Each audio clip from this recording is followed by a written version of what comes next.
And now we get to part 5 of the link list, including more than 130 links of interest.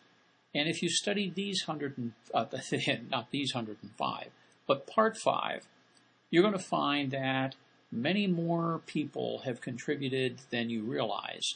And studying some of this, of course, you could by now get lost and think this is just way too much.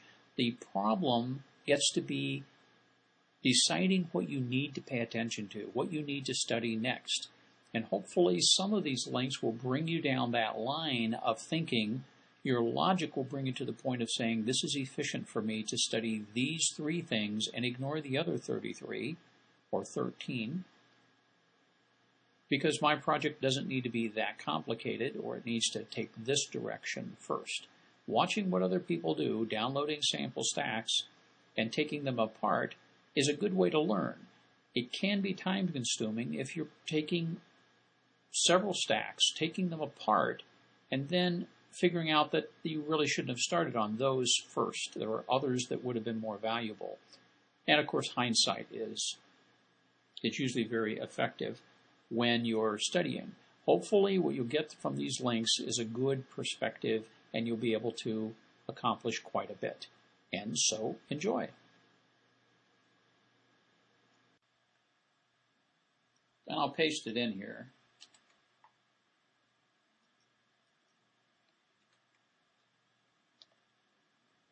This is the web page that's on our handy-dandy site. And as you go down through the page, you will see not only the list of people, but you'll see all the links that I've been using today, plus a bunch more that I skipped.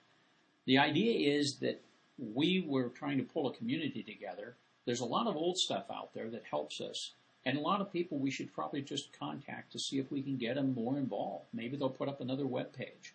Maybe we could have a little group, or do some video upload to YouTube or something that gets us a little more attention. The video is pretty thin out there. And of course, we're doing our Saturdays with video. Be interesting if we could get a little more. So anyway, I'm going to conclude this for today. It's more like a combination of the history, but who's important, who's relevant.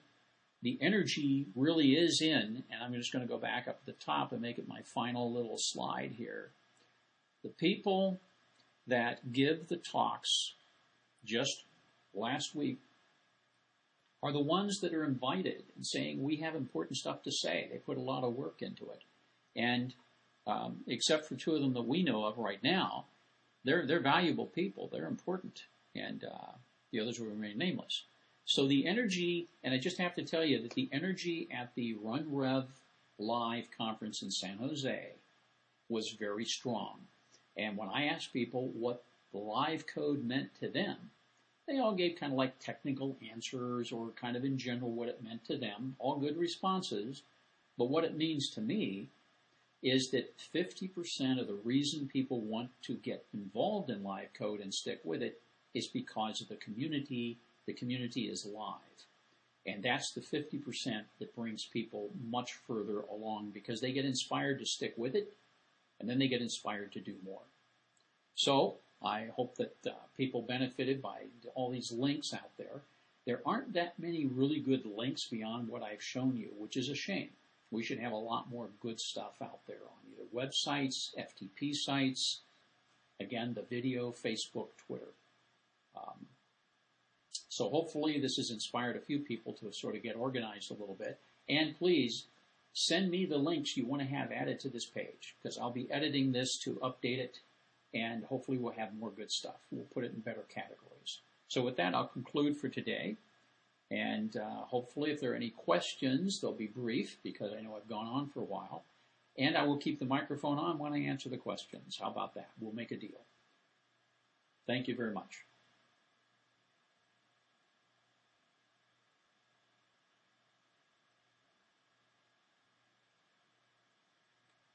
Okay, I've got in a comment here about check out my and Mark's blogs. We have other links there, which is true. I didn't want to show every single page. That's good. So I'll harvest those links and we'll organize them. Then you mentioned that we'll set up an educational site. I think that Judy Perry may also already be doing some of that. And it would be good if we just sort of contribute to her effort, or maybe she knows someone. I know Devin Assay at BYU, and I didn't show the BYU site, but Devin Assay at BYU actually teaches the revolution. It's a course, and what I'm going to do here is, it's one of the links. It's some. There's actually more than one link, but this is the way the BYU site looks now, and he's redoing the site. He's also building a course.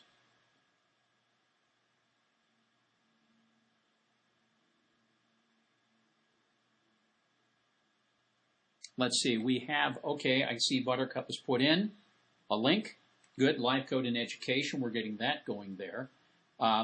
Devin is a very good presenter. He's forming his stacks so that students go through a lot of questions and take quizzes before they come into the class to do work. So they have to go through several parts of learning Livecode before they even come into his class. So it's this prerequisite that he's setting up, and he showed me some of his software last week in San Jose, and it's very interesting. Hopefully that, well, as he gets it more refined, he and I will talk about it, and we'll asking questions, can we make it better? So hopefully this will be something that really comes out, and he said he would share it with the world. It's not something just for BYU. So those are the kind of people we want to use as resources.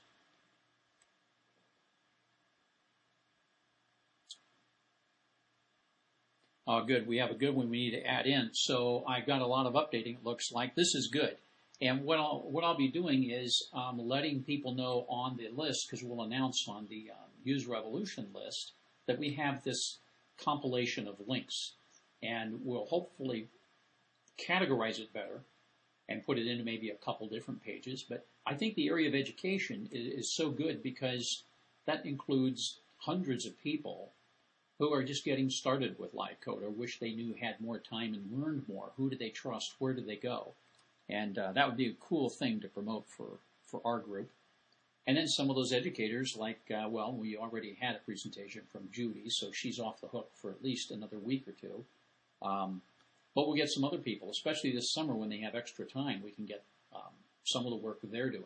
I really liked watching the presentation from Ronald Zellner. Some amazing stuff with his 10 stacks that he did, using it in his education system.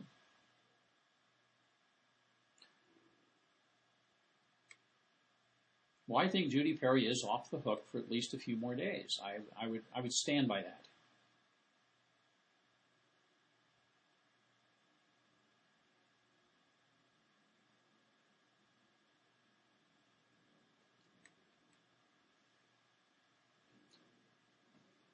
What I'd like to do at some point in the future is try to pull together anything that has video clip value for us so that we have that as reference. Because quite often what I'm finding is people will watch a video where they won't read more than 2 paragraphs of a page explaining something. So we got to find the right music. Obviously, we got to do either Philharmonic or maybe some rap. We'll just have to decide later.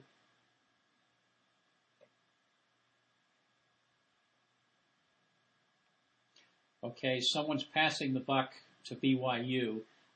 Devin is actually going to be hiring a new guy as his assistant to help put this together. And I think I met the guy. He was hanging around the RunRev live conference. And those two guys are pretty excited about putting this together. So it's a new venture for them in this little direction.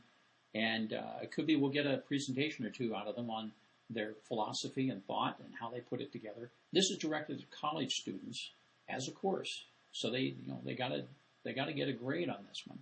So it'll be interesting.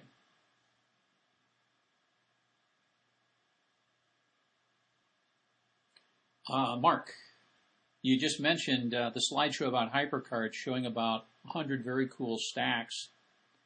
That would be a good one to pull together on this, because sometimes those are the inspirations for, I could do that in Livecode in less than 2 hours or 2 days or something like that.